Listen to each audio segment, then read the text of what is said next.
Next आ जाता है इसमें बोन रिमॉडलिंग। ठीक है, बोन रिमॉडलिंग क्या चीज होती है? ये उस वक्त होती है कि जब कम्पैक्ट बोन बन जाती है और उसके अंदर जो ऑस्टियान होते हैं बोथ साइड से, ये जो ब्रेक होती है उसमें बोथ साइड से जो मतलब ब्रेकेज है उसकी बोथ साइड्स की बात कर रहे हैं, वो extend across the fracture line to connect the bones, के वो बोन को कनेक्ट कर लेती है। फिर उसके बाद usually more bone is produced at the site of a healing fracture that needed to replace the damage tissues. और भी बोन्स बनती हैं हीलिंग फ्रैक्चर जब हो रहा होता है वहां पे, और जो डैमेज टिश्यूज हैं उनको रिमूव करने के लिए।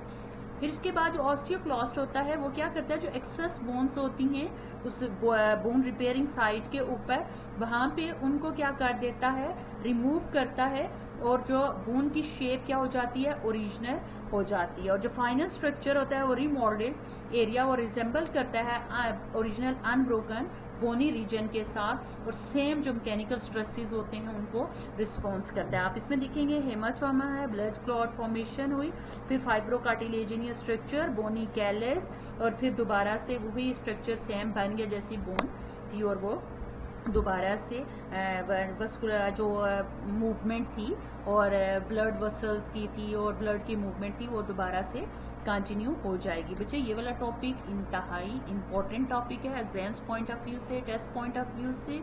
ये आपको फुल फ्लेज क्वेश्चन भी आता होता है, और फुल फ्लेज नहीं भी आता तो जस्ट पूछा जा सकता है बोनी कैलस फॉर्मेशन क्या है, हेमाटोमा क्या है, बोन रिमॉडलिंग क्या है, मतलब एक एक स्टेप का भी पूछा जा सकता है। तो इसको अच्छे से कर लीजिएगा, जो बात समझ नहीं आएगी उसको आप पूछ लीजिएगा।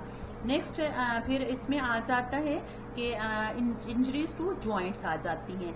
इंजरीज टू जॉइंट्स क्या है, टॉर्शन और sudden impact to the side of a joint can be devastating. मतलब क्या होता है कि सडन जॉइंट के ऊपर कोई प्रेशर पड़ता है तो उसमें टॉर्शन हो जाती है या सडन इम्पैक्ट उसके ऊपर आता है। तो इसमें सबसे पहले आ जाता है डिसलोकेशन ऑफ जॉइंट्स। तो डिसलोकेशन ऑफ जॉइंट्स क्या होता है, मतलब कोई भी जॉइंट है वो अपनी जगह से स्लिप आउट हो जाता है, अपनी पोजीशन को छोड़ देता है, इसका जाता है। और सीवियर डिसलोकेशन, उसमें टीयरिंग ऑफ मसल्स भी बाद दफा हो जाते हैं, लिगामेंट्स इफेक्ट होते हैं, टेंडोन्स जो है वो इफेक्ट होते हैं।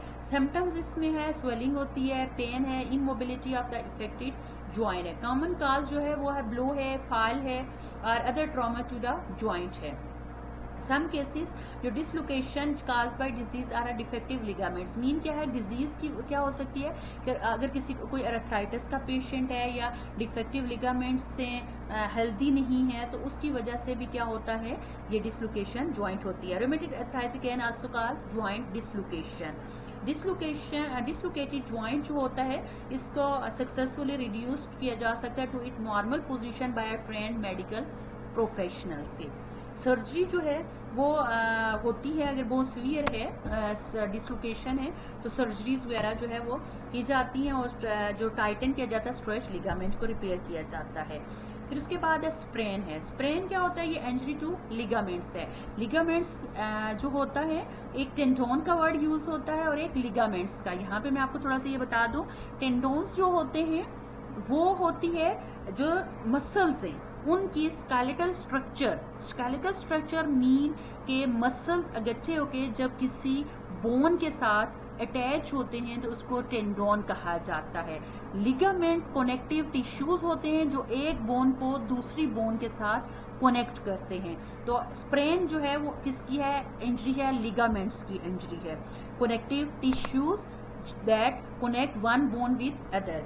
तो कॉमनली इंजर्ड जो लिगामेंट्स होते हैं वो एंकल है, नी है या रिस्ट के होते हैं। लिगामेंट जो है ये injured by stretching too far from their normal, मतलब नॉर्मल पोजीशन है, आपका पाँव मुड़ जाता है, मोच वगैरह जिसको कहते हैं कि मोच आ जाना, ठीक है, नॉर्मल है, प्रेशर पड़ा है या अपनी पोजीशन से दूर किसी ने खींचा है तो ये हो जाता है। Sprain should be rested. Sprain can usually be treated conservatively with treatment such as icing and physical therapy. Icing की जाती है और फिजिकल थेरेपी वगैरह की जाती है तो उससे ठीक हो जाती है। Dressing, bandage, ace wrap should be use to immobilise the sprain and provide support. मतलब ये क्या है, बैंडेज, ड्रेसिंग, एस रैप्स, गर्म सी पट्टी लगाई जाती है या आइसिंग की जाती है, बर्फ को किसी कपड़े में बांध के तो उसको लगाएंगे उस जहाँ पे स्प्रेन हुआ है, मोच आई है, तो ये ठीक हो जाता है। यहाँ पे आपका लेक्चर नंबर 4 एंड होता है।